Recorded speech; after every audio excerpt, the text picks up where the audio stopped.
We also have Professor Haji Muhammad Said Bani, President of the Public Relations and Communication Association of Malaysia, PRCA, Azaria Tagaya, news presenter, and of course we've got our moderator of the day, Miss Saraya Mia, broadcast journalist at Astro AWANI. Give it up for our panelists and moderator once again, ladies and gentlemen. Baiklah, YB minta maaf, YB Fahmi Fazil, sebelum YB duduk, kita nak jemput YB ke sini dulu, boleh YB? Okay. By the way guys, sekali lagi tepukan untuk birthday boy kita, YB Fahmi Fazil, everybody. Katanya semua bawa hadiah, I tak tahu bawa hadiah apa. Diorang kata bawa hadiah semua, lepas ni kita claim hadiah untuk YB ya. Okay YB, kita nak menjemput YB untuk melancarkan forum kita yang pertama hari ini dengan meletakkan kita punya tiny plant ke atas kita punya launching deck. Okay, kita akan kira sama-sama, okay guys. Kita countdown sama-sama untuk YB meletakkan this tiny plant, okay. Dalam kiraan 3, 2, 1, silakan YB. There you go. Terima kasih YB, dipersilakan duduk YB Fahmi Fazil. Dan kita akan sama-sama saksikan video pelancaran forum kita yang pertama. Let's go.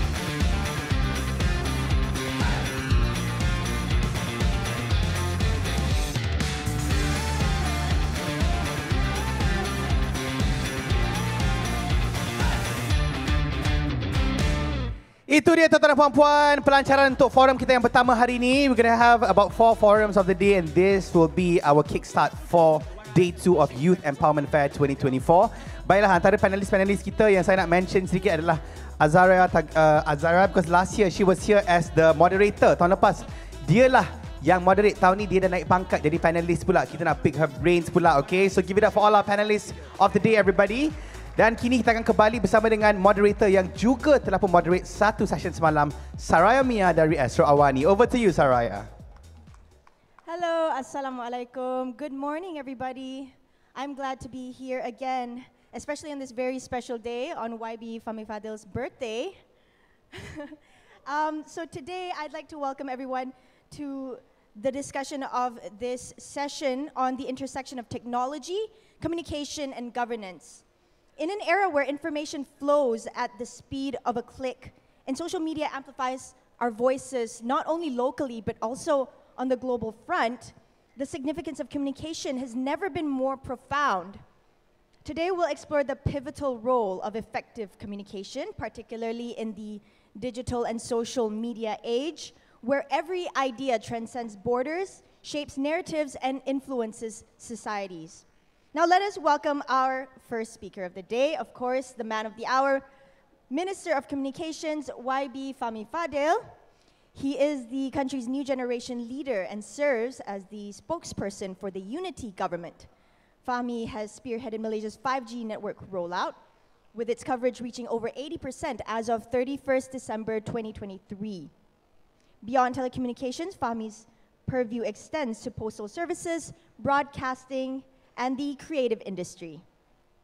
Now we also have Azaria Tagaya. I'm sure everyone knows who she is. I'm honored to finally meet her today and speak with her today on this session. She is a role model to many in the media industry, including myself. She is a news editor and also a bilingual news anchor for TV3's Bulletin Utama and Nightline, with over 14 years of experience in the industry. Now, last but not least, welcome Professor Haji Muhammad Said Bani, the Managing Director and founder of Busy Bee Consult Sendirian Berhad. With over 35 years of experience, professional experience, Professor Bani's journey encompasses diplomatic services, commercial advisory, entertainment, media, and many more. His achievements extend globally, securing the top global communications campaign for the Rainforest World Music Festival, and has left an indelible mark on the world of public relations. Thank you so much for joining us all on this Tech Talk session today. Now, as we know, communication is key not only in building relationships, but also in fostering peace globally. Let's start off by asking YB Fahmi about the government's efforts to enhance communication to foster peace and cohesiveness, not only in the country, but also globally. Thank you. Assalamualaikum. A very good morning to everybody.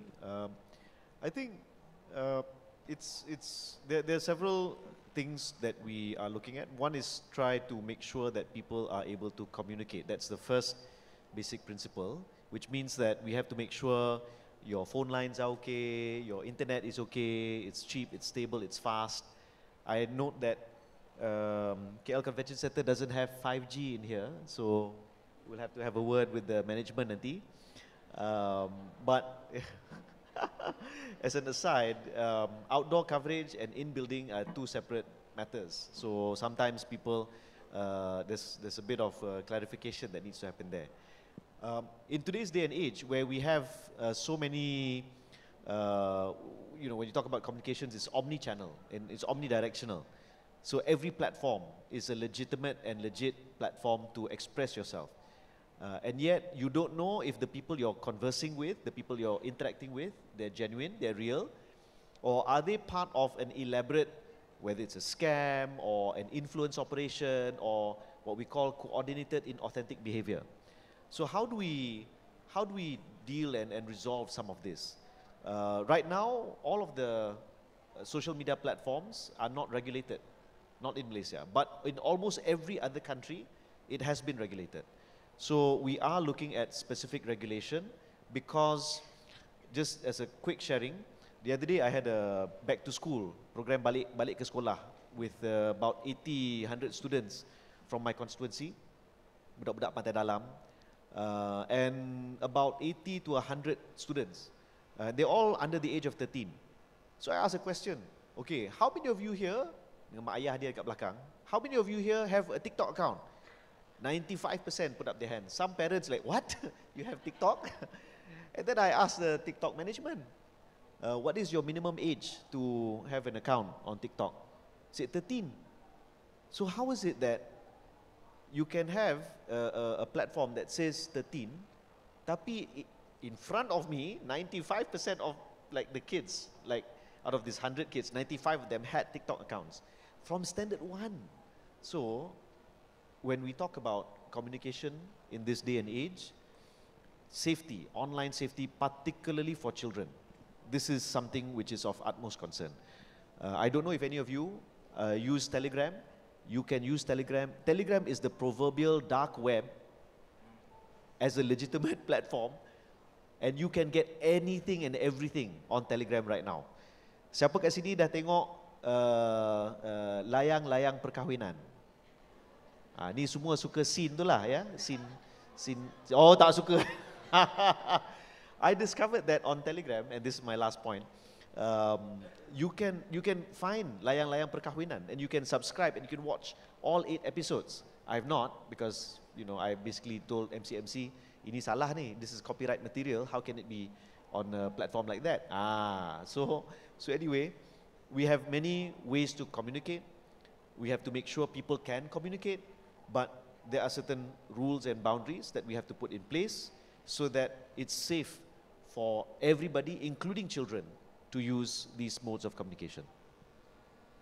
Thank you, YB Fahmi, for that explanation just now about the safety of being online, the safety of social media. It's very important. I'm sure many of us have been a victim of scammers, or have even been a reason people might have believed that it's real, but you are actually just being used as a scam. So there's so much out there, and it's very important, as YB Fahmi said, that regulation is definitely important, especially in this digital age.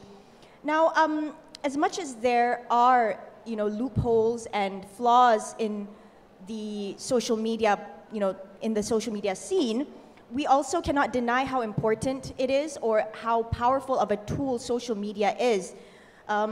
So I'm going to ask or open this question to any of you speakers here. Do you see a need for a dedicated social app for Malaysians to actually be more involved in the national plans and initiatives so that they can perhaps be more involved in policy making? So if I could take this one first. As YB Fahmi said just now, the social media sphere has like evolved, and now that everyone is connected and you can like share films online even before they're released, there are pros and cons as with everything. So social media is no different. You can use social media to either mitigate conflict or you can use it to de-escalate conflict. So you can mitigate the situation and try to control it, or in some instances it can escalate it to an uncontrollable sort of scene that you cannot, even you don't have any control over it, even if you are the first person who are spreading the messages. So I think, yes, I think it's a totally good idea, since we have this connectivity and we have this method of like connecting everyone through social media. Yes, I think an app would be like the best way to gather the feedback from like the public, because we as the people, we actually shape what the country is going to be. So if you have like this channel, it's going to be more organized. You have a platform that is going to be more structured. You will be able to gather like views from everyone. So I think when we have social media and it's connecting everybody, and you have all these different apps that are connecting everybody, and you can connect online with people who you've never met, and you can actually exchange your views, and you can actually just talk to YB Fahmi on Twitter and just tell him what your views are on communication and on technology. And if you can use like social media, Twitter, Facebook to spread your messages, then I think that a structured app would be like a better way for you to have that channel, but it's going to be more organized. So you can gather all the views, and then you can segmentize all those views and sort of gather it into different ideas, and then perhaps the policymakers, those from the government, those from NGOs even, can even pitch in, and we can elaborate on those ideas and make it bigger, and then more people can collaborate on these ideas. So I think, yeah, it's a great idea to have a channel for everyone to actually voice their views and ultimately shape the future of our country. I really like that point by Azaria. Now, perhaps many of us are thinking that, you know, why does this matter to us? An app. Perhaps everyone here could even think of ways to be innovative. Everybody is into coding now. So maybe this app could be yours. You could be an entrepreneur. Who knows? So we're just discussing ideas here. Maybe Prof. Bani, you would like to add anything on this?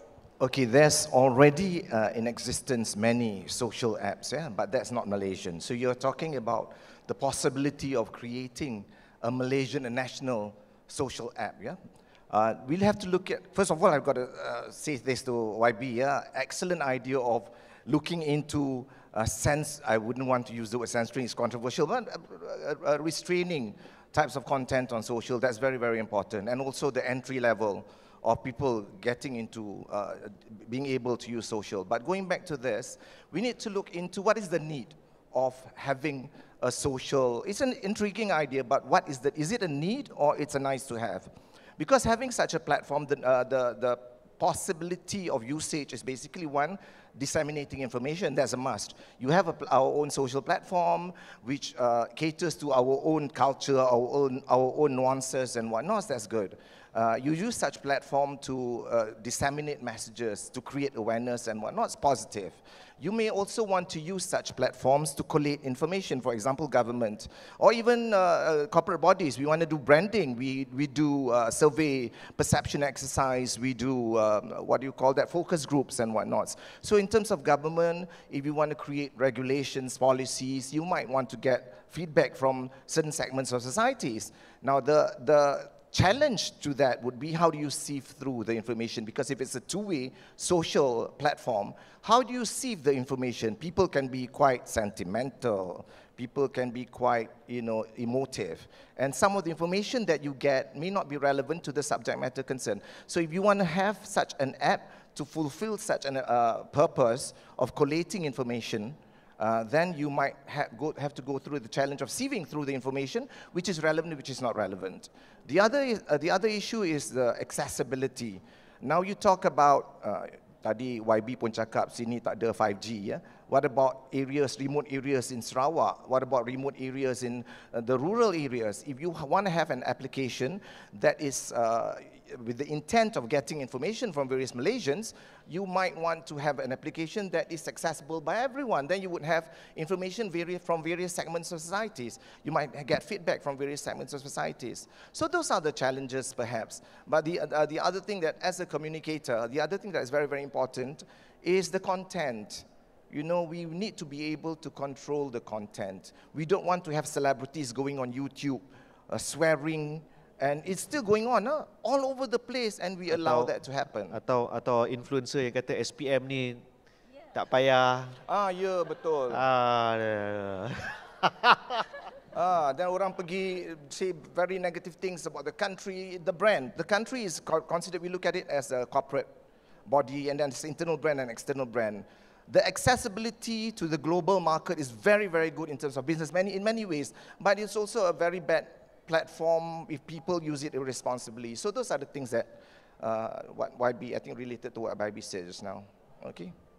Definitely something to consider, but let's not even talk about a new social app or a new platform. It already exists in what we have today, on Instagram, on YouTube, on TikTok. But then again, these are the challenges that we all have to face, without regulations. Not saying, some people would also, come up and say that, freedom of speech, everyone has the rights for their own opinion. But then again, it's our responsibility, or our social responsibility as youth, to actually be educated, to be aware, and to know how to fact check ourselves. I think that's the best that we can do.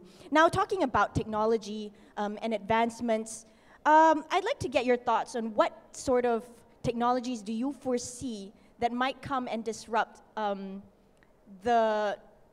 the scene currently. Now, we already are seeing things like AI, artificial intelligence, and even TikTok actually has changed, or was a game changer to the media industry per se, because now everybody has a voice and everybody's a journalist. So anyone would like to take this question?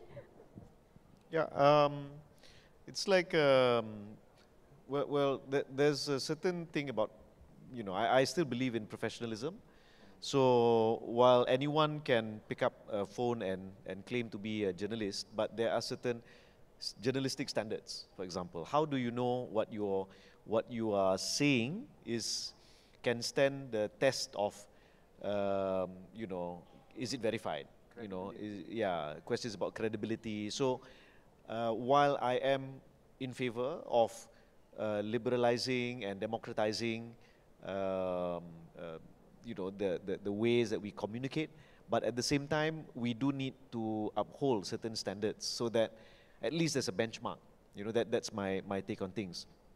On disruption, I think it's very hard to guess when technology will arrive, and it's usually difficult to anticipate how new technologies will really disrupt, because usually when someone creates something, people who use it will find a way to hack and do something that they feel was not thought of by the creator. And that's where you see, oh, wow, okay, this can be used for other things, and iterations, they might change the way that that particular platform operates.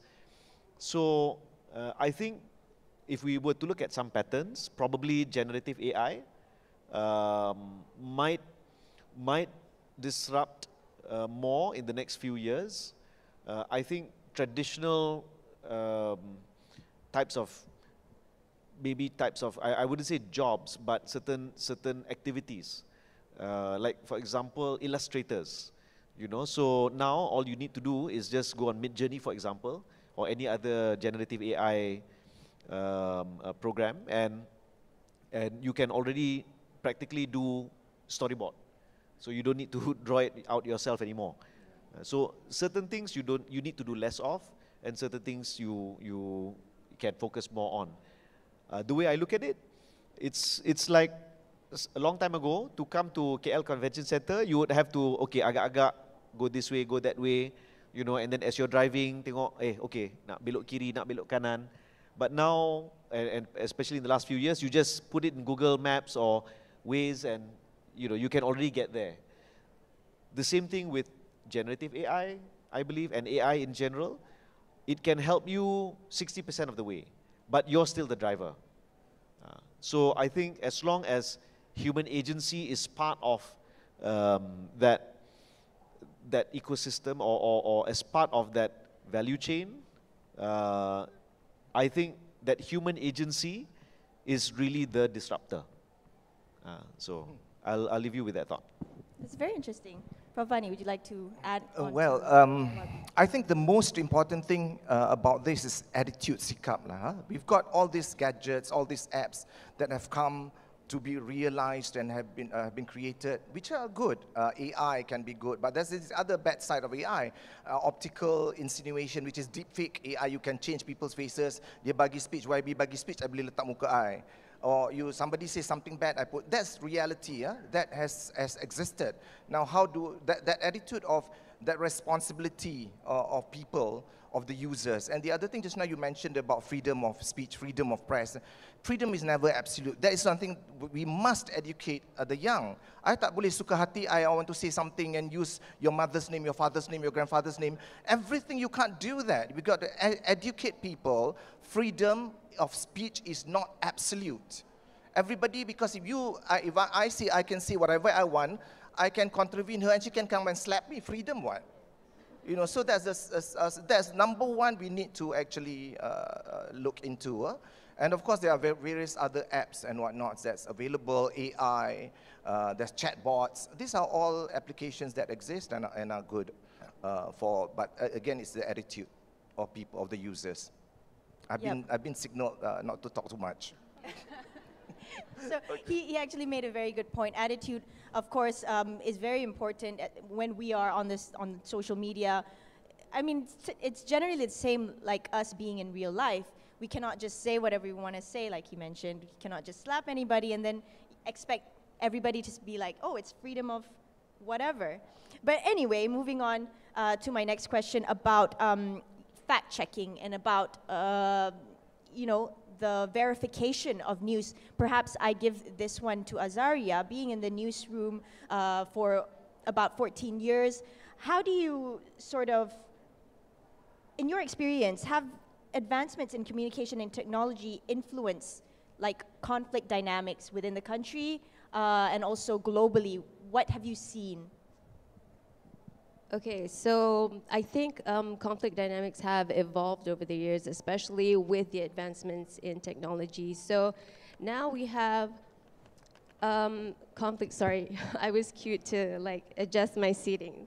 Okay, so conflicts have evolved in terms of the nature of the conflicts as well as the intensity of the conflicts that are happening, especially with technology. So as I said just now, there are pros and cons to everything. So it's the same with the investments in technology. Now we have a larger audience to spread our messages to give information to. So I think with that, the nature of conflicts have evolved. So technology now plays like a double-edged sword. You can either use it for good or to spread negativity. So we can all see that, especially in the latest instances of the conflicts in Palestine and Israel as an example.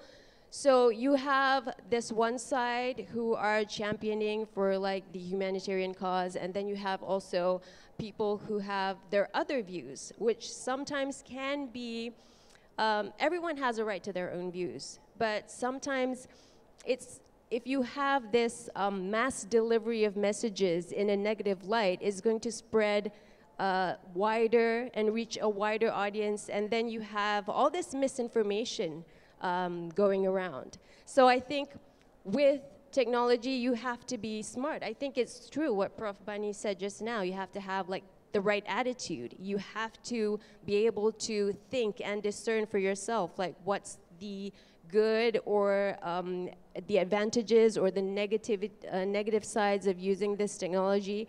So, but I think when you do that, you have to be smart. You have to think about what's the good side from the technology that I can use to spread my messages. How can I disseminate, how can I convey what my opinions are in a way that is educating the public, but also at the same time respecting other people's opinions as well, so that they can have their channel to voice their opinions.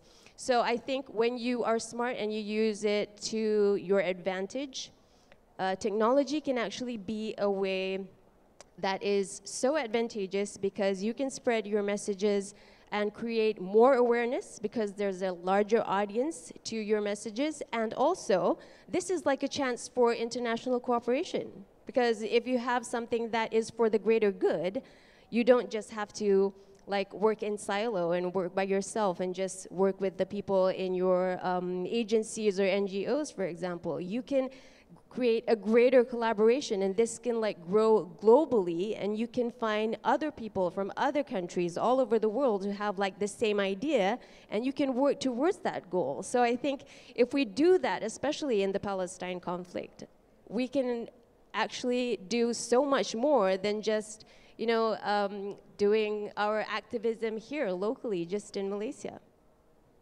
Yes, just like Azaria has mentioned earlier, there are pros and cons to everything, and it's just how smart we would use it. And from what I understand, what Azaria has mentioned is that you need to be smart not just in terms of disseminating the information, but also to be able to understand which is right, which is wrong in your own opinion, or to also not be emotionally attached or to attack. And in fact, the reason why you would disseminate the information has to have a good reason, which is to educate. Now, I'd like to get YB Fahmi's thoughts on perhaps the ministry's role on the evolving technological advancements. How do you see the ministry evolving as well along with these fast disrupting technology advancements? I think we want, on one level, it's about infrastructure. We want to make sure that internet is, as I mentioned just now, fast, stable, cheap for the rakyat, or cheaper. Secondly, when we are able to use the internet well, it also means that we have to tackle issues around fake news, issues around scams, misuse of network facilities, these kind of problems as well. But in terms of where the government is heading, I mentioned just now, we feel that there is some concern, legitimate concern with regards to online child safety. Yeah, so while we are in favor of freedom of expression, it's embedded in our federal constitution, but minors, I think we have to draw a line, you know, like the kind of things that you can find on any social media platform is absolutely, I am very worried. I have a 10-year-old, he doesn't have TikTok. I won't allow him to have TikTok until at least he's like 21, maybe not, at least until he's much older, because it shapes the way you think. It shapes the way. The algorithm is so ubiquitous. The algorithm is so nefarious if you're not careful. If you listen to what the CEO of TikTok, the Singaporean CEO of TikTok, show, you know, he was questioned by the U.S. senators recently about his links with China. He said, no, I'm Singaporean. So anyway, that's a funny aside. But there was a question that was raised. TikTok doesn't exist in China, and the Chinese government only allows a version of TikTok that can share good values in China. which then asks this question, so if the Chinese government instructs TikTok, ByteDance, the company, to create an app specifically for China that spreads good values, what does that say about TikTok? So I'm having a meeting with them after Chinese New Year. So I wouldn't say expect fireworks, but I think we need better regulation. So first and foremost, particularly when it comes to child online safety, we have to regulate these platforms so that they listen to us. Do you know how difficult it is when we find on Facebook and a fake AI deepfake ad, supposedly of whether it's bernama, Astro AWANI, and then you can see the lips moving in a weird way, but then they're trying to sell some kind of ubat or product or something like that, investment, kan? And then suddenly they have the picture of the Prime Minister, or, you know, so it takes a long time for Facebook to agree to take these things down, or YouTube for that matter. And mind you, things like YouTube, TikTok, if a child can somehow install and use it, they can view anything, practically anything. Can I just see here, are any of you parents? Do you have children? Okay, yes, those of you who are parents. Your children, if they are under the age of, say, 16, or under the age of 18, do they have TikTok? Do you know? No, you don't know, or no, they don't? Okay. Yes, they do. Okay, some of them do, some of them do. Okay, don't fight, it's okay. You're free to express yourself. Yeah.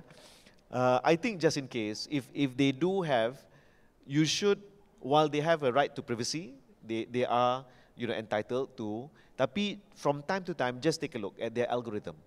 Because the thing that I found about TikTok is the algorithm is so addictive, and it is built, the neural, you know, it's like, you like cats, they will only serve you cats. You like, yeah, I get a lot of cats. Yeah, so if you like dogs, they'll serve you a lot of dogs. But if you like certain other things, they will serve you certain other things. So this is the thing which is quite worrying. And as a parent myself, and as a minister, we have to do our part to self-regulate until we can better regulate these platforms. All countries do it, all countries. America, the land of the free, so to speak, wants to shut down TikTok. Of course, you can say geopolitics or whatnot, tapi there's some basis, particularly when it comes to youth. Last point, what's particularly frightening, as I mentioned just now, we can see on social media the trend. Sometimes you ikut-ikut je. Last time there was the ice bucket challenge, and then there were like some other challenges, kan. And then suddenly there's this pick-up line dekat sekolah, and then suddenly there's this pendidikan ni tak penting. Like suddenly an entire class submits, you know, tak buat apa-apa, tak isi apa-apa inside their exam papers. You know, I'm not being an alarmist, tapi I think berpada-padalah, right? We are a very moderate country. We can accept, you know, tapi when it comes to education, I think this is something that we have to be particularly protective. Yep, that's the downside of social media today.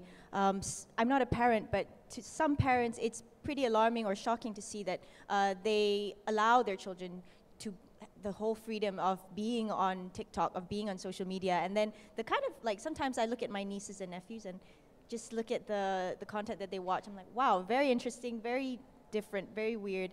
But yeah, that's the downside. However, moving on to the benefits of communication and technology, Prof. Bani, what do you think are the benefits, and how do these communication and technology contribute to bringing in investments into the country? That's an unfair question for me. Anyway, yeah, there's many things that technology can contribute to bringing in investment. One most important aspect that I'll put to last, is of course the proper communication in terms of communicating. Yeah, but if you look at technology, of course, there's also various of infrastructure itself. The 5G infrastructure is very, very important. It helps communication and whatnot. There's also the voice, the data, security, cyber security, the assurance of cyber security. Those are purely infrastructure related matters that would entice what do you call investors to come into the country. But of course, there's other softer issues like the selling of Malaysia, the promoting of Malaysia. Those can be done easily now through technology. Promoting of Malaysia, creating Malaysia brand, or repairing Malaysia's brand, and whatnot. Those are very, very important because one thing that I always emphasize to my team as well, when people say Malaysia is bad, doesn't matter which government, yeah? People will say Malaysia is this, Malaysia is that. Hey, open your eyes, there's other bad things that are happening abroad. Last year, I think, Singapore magazine, marketing magazine, actually asked me to write some comments about YB getting FB to take off certain postings and whatnot. So my comment to that is basically look at America. There's so many other things that we go back to the freedom is not speech is not absolute. Yes, YB. Yeah, look at Singapore. Yeah, betul. Look at Singapore. Yeah, you're very right. I was getting there. It's a Singapore magazine. You know, and they anything that Malaysia does, they'll be critical. So we are not overstepping any diplomatic whatever lines here lah. But at the end of the day, the reality is our people must understand. Yes, certain things in Malaysia are bad. We need to improve and whatnot, but we are not the worst. There are a lot of other things. So open your eyes. Now look at repairing and revitalizing the Malaysia brand. And if you keep on talking about bad things about Malaysia, we'll never be able to do that. Then our currency jatuh dan semua orang complain. But at the end of the day, look at working things internally. Repair the internal brand, then you can sell it outside.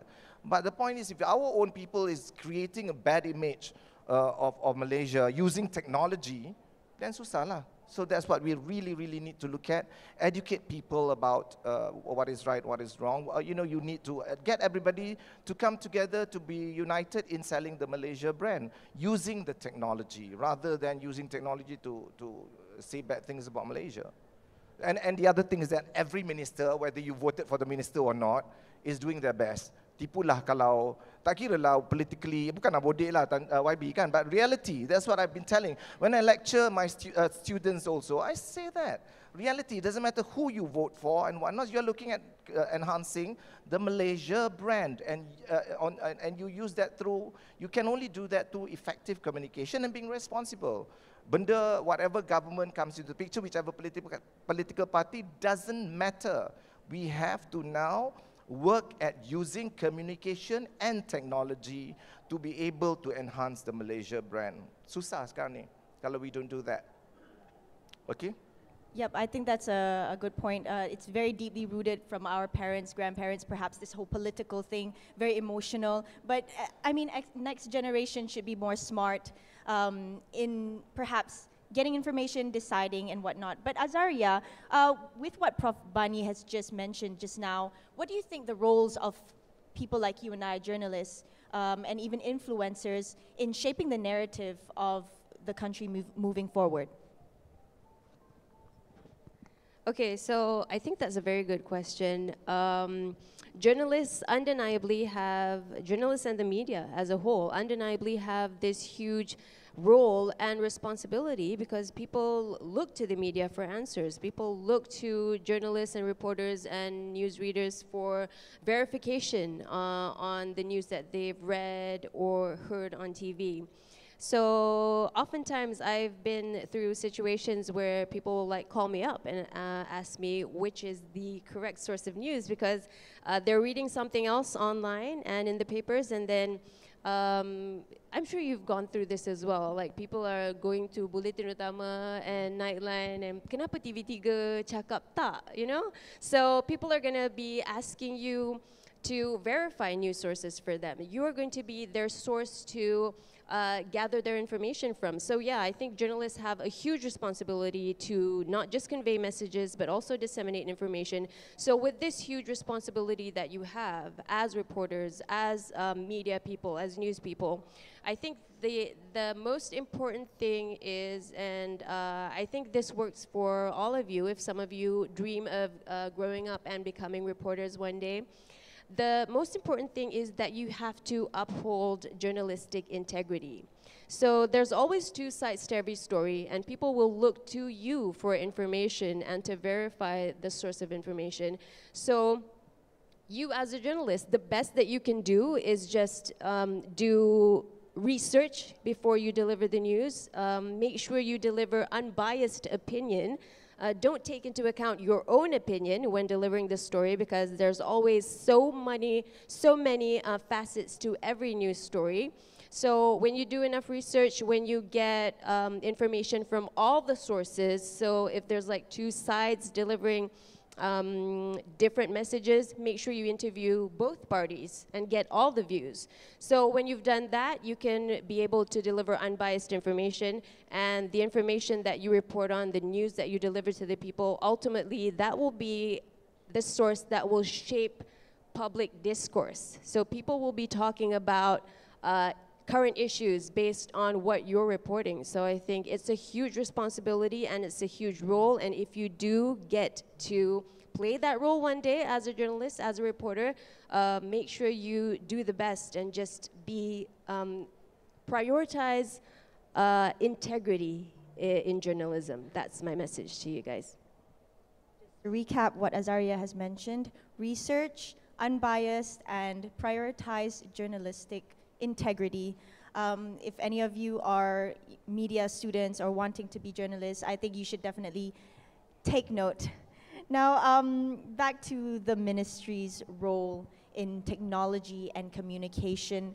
But of course, the topic of environment is a very important topic that all of us have to discuss today, because with global warming and with the situation of the Earth today, we cannot deny how important environment is, or to tackle the effects of climate change. Now, how do you think the ministry's role is when it comes to sort of addressing the environmental concerns associated with technological advancements, YB? Yeah, I think we have to highlight some of the major policy direction that the government has put in place.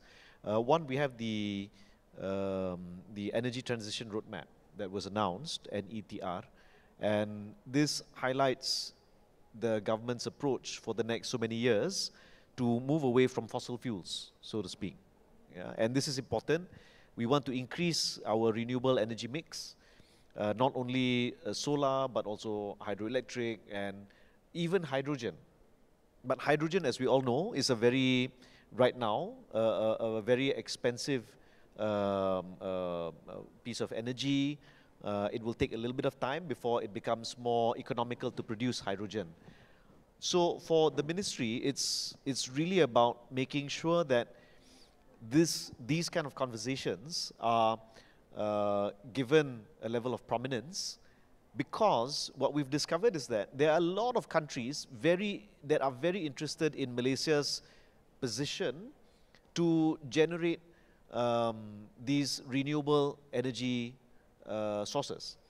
So we know when the Prime Minister, for example, went to United Arab Emirates, so there's a company there called Masdar, and they want to invest in Malaysia because they believe that we have a lot of potential when it comes to solar energy.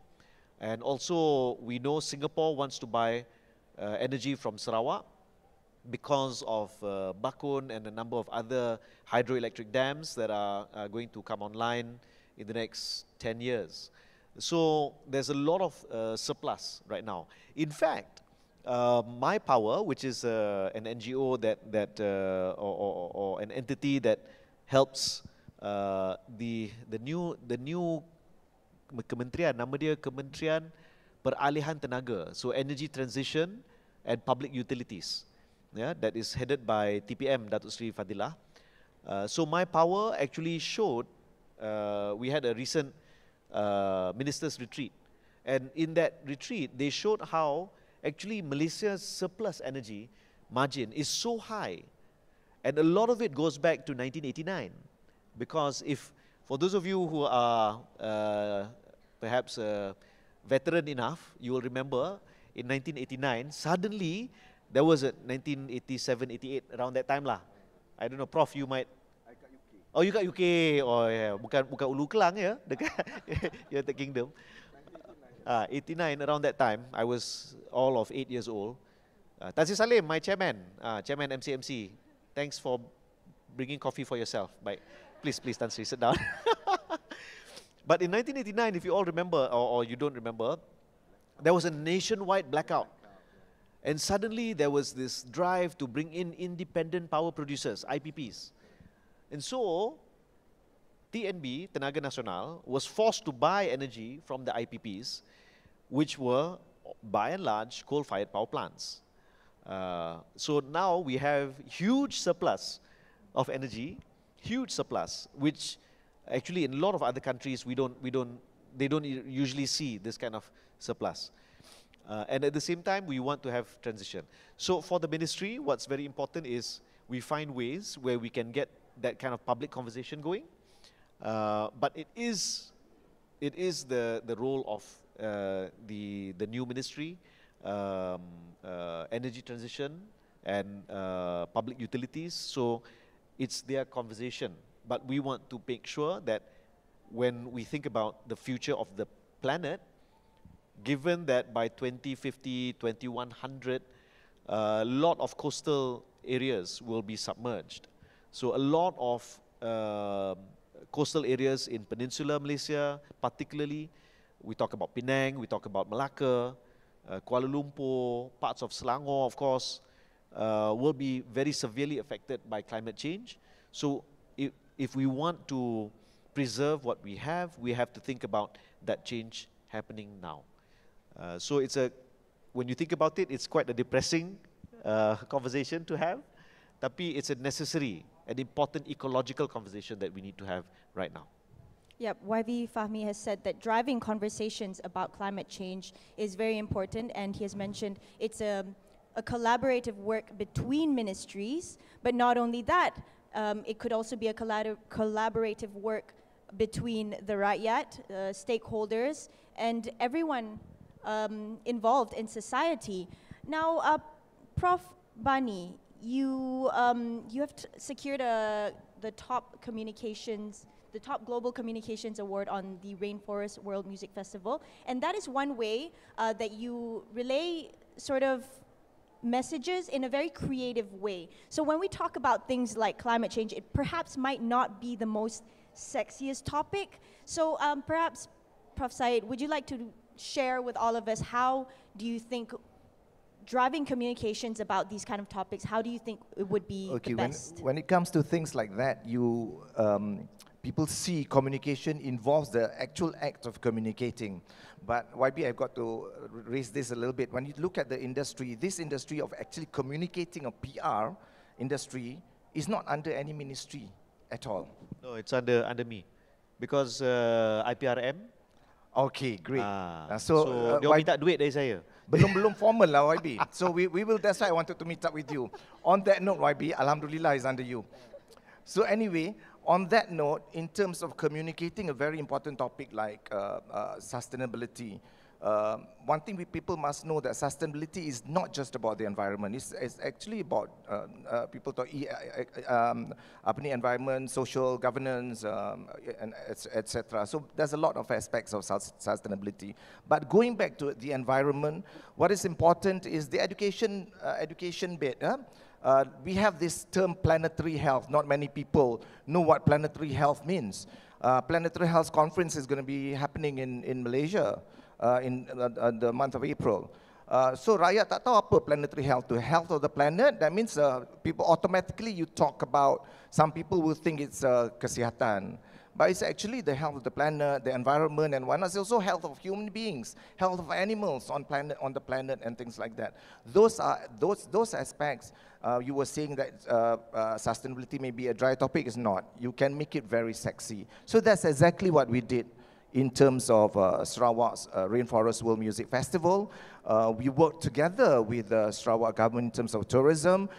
Can you believe for a 3-day music festival, every day, every night there's an ending concert. Every day, the whole area tak ada satu sampah pun. Can you imagine that? Because the commitment of the organizers, the commitment of the government, and they rasa make the people who attended malu kalau I nak buang sampah, you know, things like that. And we sell it in such a way that alhamdulillah we were recognized by Davos, Switzerland, and we won that campaign for Sarawak. And I also won a campaign from Davos, top PR leader in Asia Pacific last year. Now, it's not about me, it's about the recognition of Malaysia. When we have these platforms, digital platforms, to be able to sell Malaysia, baru orang kenal, there are these good people in Malaysia, there are these good things in Malaysia, there are these good campaigns in Malaysia. For the first time, we won that campaign in Davos, Switzerland, and it was a proud thing for Malaysia because of technology. So we've got that good thing about technological platforms that we can look forward to. That's also a very, very good point by Prof. Bani about sharing the good things, using the platform for the greater good. Talking about greater good, we're back at digital activism. And of course now, the issue or the conflict in Palestine, in Gaza, you know, with the Israel-Palestine conflict, this is something that opens our eyes to the roles of social media, to the roles of every citizen, and how important it is that we speak up. So I'd like to get Azaria, maybe. You want to talk about what are your thoughts on the impact of digital activism, such as the Israel-Palestine conflict? All right, so I mentioned a little bit about the Israel-Palestine conflict just now because it's just something that's so big and is happening in front of our eyes. So digital activism has grown so much, and it's also grown immensely because of the conflict that's happening in Gaza. We see a lot of influencers who are working for the greater good. Even on TikTok, we have a lot of people who are disseminating information, the correct information, and also giving you like all sides to the story, because you have this Western media that is working to shed a negative light on the Palestinians, on the issue of ownership of land and such. So we have people who are disseminating the correct information and making sure that everyone is well informed. So I think digital activism is grown so much, especially now with social media, with technology, with TikTok and the like, and it helps to shape public opinion. So with the positive impact of technology in social media and TikTok especially, it creates, especially in conflicts like this, it creates a sort of global unity, so a sort of solidarity. You have all these people from all over the world working towards one message, like a similar goal, which is to spread the correct information, to make sure everyone is well informed. But at the same time, you also have to fight misinformation, because with the reach of social media and technology, misinformation can travel so fast and so wide, and it's going to be so uncontrollable that you'll find that it's hard to fight these people when they get the wrong information and they're going to tell you that they're right. So this is going to be a challenge, I think, for digital activists, but it's a huge role for you guys to play, especially if there are any influencers in the audience today. I think the best thing is to use your role and use your channel and platform to spread good messages. And positive activism is always a great way to grow your audience base and fan base. And it's a good way to get to what I mentioned just now, global unity. You have this global sort of solidarity, and you can use your platform to connect with other like-minded people from all over the world. And I have to commend like the ministry and what the government is doing for the youth of Malaysia with events like this. So you can actually network and connect with other like-minded people in the physical sphere as well, and then you can continue that connection online. So I think that's wonderful. Yeah, back on your point on fighting misinformation though, YB Fahmi, you have anything to say about fighting misinformation online? How it's something, as Arya mentioned, hard to fight as content creators, as influencers, but how does the ministry look at things like this? I had a very interesting conversation with the TikTok team one time, because this is beyond what we call influence operations or coordinated inauthentic behavior. There will be times when, if you all remember, after the elections in 2022, in the 5 days until Datuk Sri Anwar Ibrahim was appointed as the Prime Minister, suddenly there was this spike in videos that alleged or that insinuated we should have racial riots. Yeah, so that was coordinated inauthentic behavior that was happening at that time, and it was terrible. So you have those kind of bad actors who are misusing the platforms to create a kind of atmosphere or a feeling or almost to prompt society to act in a certain way. At the same time, you also have, if you remember, there would be people who are anti-vaxxers. There will be people who are conspiracy theorists. And so sometimes in our conversations with TikTok, they said, okay, yes, TikTok can, for these really extreme kind of content, they can take it down. But at the same time, they also encourage conversations. So you can stitch videos with your own replies. You can say, hey, look, okay, this person says this, but this is the counter position. X, for example, even though they don't take down content, they ask you to take down your own content, but they also allow you to pin community notes.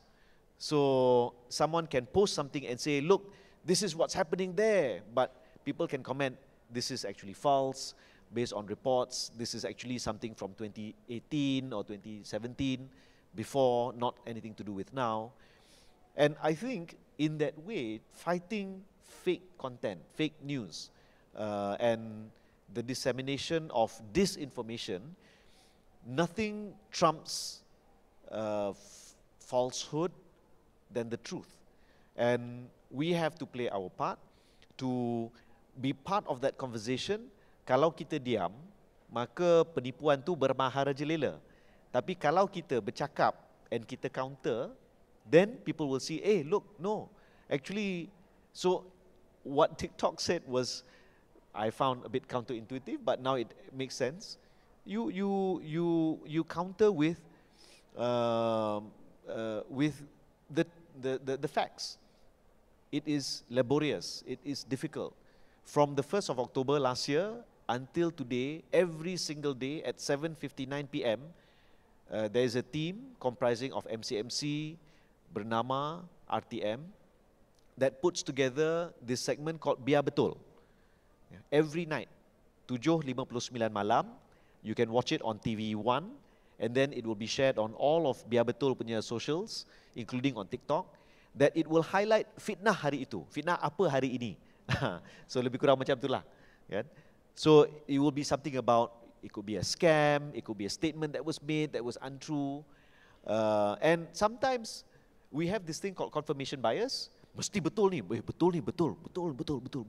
Share. Tapi sebenarnya benda tu tak betul. So, for the government, we can do certain things. For influencers, we can do certain things. For ordinary users, my recommendation is, kalau tak pasti, jangan kongsi. Semak sebelum sebar. Yeah? Check before you share. And this is important so that you stop, you take the position, the rot, the falsehood, the fake news stops with me. Janganlah jadi, nak kata tali barut, keras sangat. Janganlah jadi penyampai kepada berita-berita yang tak betul. So at least it stops with you. Ada tali barut juga. Tali barut, tali pinggang, tali leher. Jangan tali gantung sudah. Yeah, tapi the point of the what I like to make is we have agency, we have the power to stop fake news from spreading. Either by not sharing, not liking, not entertaining, that's one, or actively responding, countering whatever narrative that's being put out. So we can play that role as ordinary citizens, apart from just hoping on the government doing it. Yep, everybody plays a role in fighting misinformation. As an example, if we see something that is a bit off on one of our makcik pakcik punya WhatsApp group, you know, check, fact check, go to Google, just do a bit of research, and then if you are confident enough, you can, you know, PM them, or you can even tell them in the group that this is incorrect, or this is supposed to be this or that. So it's also, you know, the ministry has agencies that can stop fake news from going on, but it's a collective community job as well. And as all of our speakers have mentioned, just to kind of wrap everything up, Azaria has mentioned about the roles of influencers, content creators, journalists, or soon-to-be journalists and media practitioners. It's very important for us to have integrity, to be unbiased. When we say unbiased, is that report from all sides and let people judge their selves. So also always be positive when you share the information out there. Think of the betterness of our country, because we are all Malaysians. We want the best for our own country. No matter what the government is, you know, this government, that government, whatever it is, we want positivity and we want Malaysia to look good. So that is all the time we have right now. I wish that this conversation could continue, but however, we are running out of time. So thank you everyone for tuning in. My name is Saraya Mia. I'm from Astro AWANI. This is the Communications Minister, YB Fahmi Fadil. We also have Azaria Tagaya, and as well as Prof. Said Bani. Thank you so much, all of you, for joining us today. That's all from me. Goodbye. Wonderful session. Thank you very much, Saraya, and thank you to all our panelists of the day. Give it up once again, everybody. What a great way to start